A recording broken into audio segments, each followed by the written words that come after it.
Hello dear aspirants, welcome to my YouTube channel. आज से हम स्टार्ट करने जा रहे हैं CAPF AC 2025 के PYQ एनालिसिस। डेली मॉर्निंग में वीडियोस आपको मिलती रहेंगी। चैनल को सब्सक्राइब कर लीजिए अगली वीडियो के लिए। अगला प्रश्न है, निम्नलिखित में से कौन सा संस्थान सबसे पहले स्थापित किया गया था? ए. भारतीय प्रौद्योगिकी संस्थान दिल्ली, भारतीय विज्ञान शिक्षा एवं अनुसंधान संस्थान पुणे, सी. भारतीय पेट्रोलियम संस्थान देहरादून और डी. भारतीय प्रबंध संस्थान अहमदाबाद।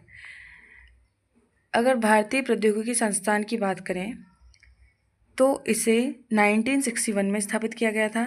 भारतीय विज्ञान शिक्षा एवं अनुसंधान संस्थान की बात करें तो इसे 2006 में स्थापित किया गया।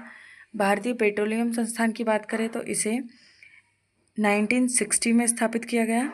और ऑप्शन नंबर डी, भारतीय प्रबंध संस्थान की बात करें तो इसे 1961 में स्थापित किया गया। तो अपना राइट आंसर हो जाएगा ऑप्शन नंबर सी, भारतीय पेट्रोलियम संस्थान देहरादून, जो कि 1960 में स्थापित किया गया। अगला प्रश्न है, भारतमाला परियोजना में निम्नलिखित में से कौन से शामिल है? पहला, सीमावर्ती क्षेत्रों के लिए सड़क संपर्क, दूसरा, तटीय सड़कों का विकास, तीसरा, अप्रमुख पत्तनों के लिए संपर्क, नॉन मेजर पोर्ट्स के लिए संपर्क, चौथा है सागरमाला के साथ एकीकरण। नीचे दिए गए कूट का प्रयोग कर उत्तर चुनिए। ए. केवल 1 और 2, बी. केवल 3 और 4, सी. केवल 1, 2 और 3, डी. 1, 2, 3 और 4।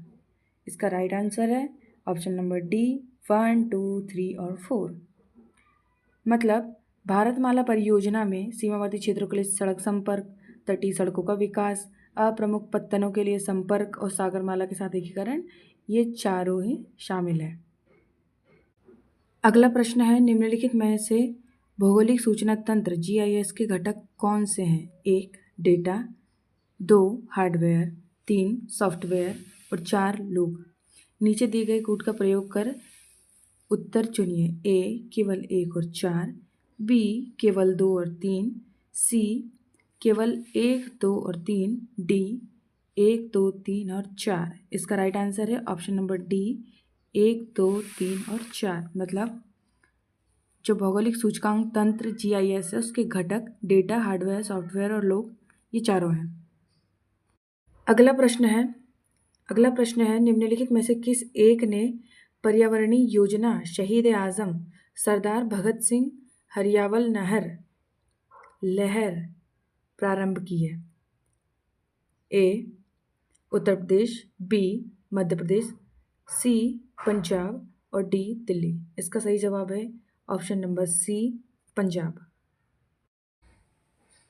अगला प्रश्न है, भारत में राष्ट्रीय जलमार्गों और संबंधित नदियों के संदर्भ में निम्नलिखित युग्मों पर विचार कीजिए। राष्ट्रीय जलमार्ग संख्या और दूसरी साइड दिए है नदी। पहला है NW1, दूसरा है NW10 और तीसरा है NW100।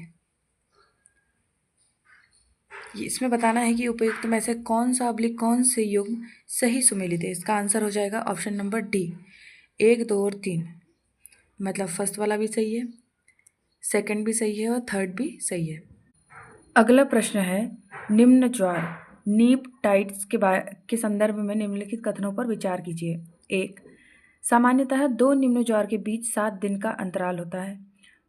दूसरा, इस समय सूर्य और चंद्रमा एक दूसरे के समकोण पर होते हैं। तीसरा, सूर्य के गुरुत्वाकर्षण के प्रतिकार बल से चंद्रमा का आकर्षण घट जाता है। उपयुक्त में से कौन से कथन सही हैं? ए. केवल 1, बी. केवल 2, सी. 1 और 2, डी. 2 और 3। इसका राइट आंसर है ऑप्शन नंबर डी, 2 और 3।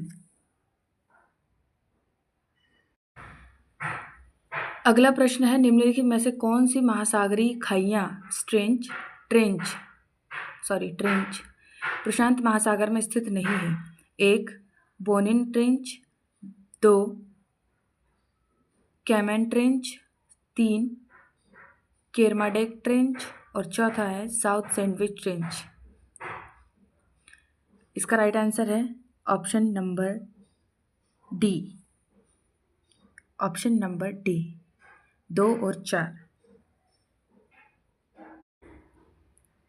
अगला प्रश्न है, निम्नलिखित में से वह मुख्य विधि क्या है जिसमें बहती धारा द्वारा मूलधार चट्टानों में जलगर्तिकाएं बनती है?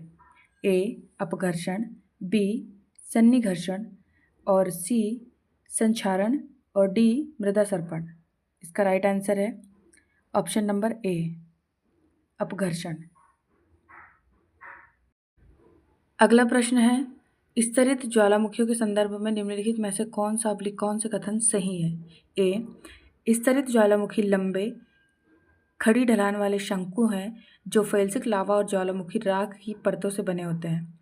दूसरा, वे विस्फोटक की तरह फट सकते हैं क्योंकि स्तरित ज्वालामुखियों से निकलने वाले फेल्सिक लावा में उच्च दाब के साथ अत्यधिक मात्रा में गैस होती है।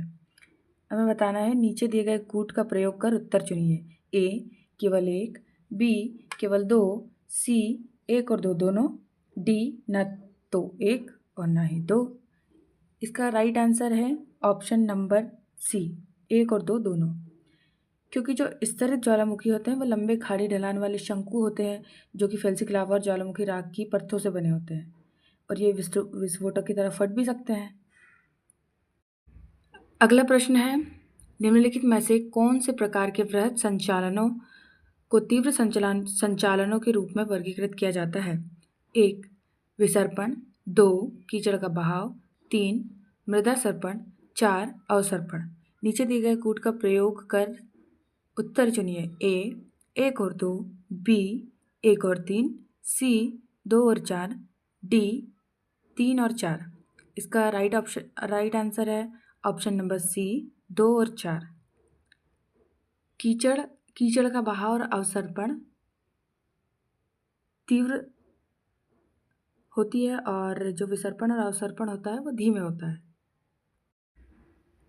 अगला प्रश्न है, लवण अपक्षय के संदर्भ में निम्नलिखित कथनों पर विचार कीजिए। पहला, चट्टानों में लवण तापीय क्रिया, जलयोजन और क्रिस्टलीकरण के कारण फैलते हैं।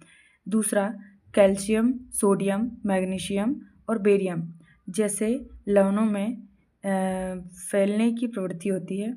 और तीसरा, लवण अपक्षय रासायनिक अपक्षय का एक विशिष्ट उदाहरण है। उपयुक्त में से कौन से कथन सही है? ए केवल 1, बी केवल 1 और 2, सी केवल 2 और 3, डी 1, 2 और 3। इसका राइट आंसर है ऑप्शन नंबर बी केवल 1 और 2। प्रश्न पहला है, निम्नलिखित में से कौन से कथन सही है? 1 180 डिग्री देशांतर पर समय 0 डिग्री देशांतर से ठीक 12 घंटे है, भले ही कोई प्रधान यामियोत्तर से पश्चिम की ओर या पूर्व की ओर यात्रा करे। दूसरा है, मंगलवार को पूर्व की ओर बढ़ने वाला व्यक्ति अंतर्राष्ट्रीय तिथि रेखा पार करने के बाद उस दिन को बुधवार के रूप में गिनेगा।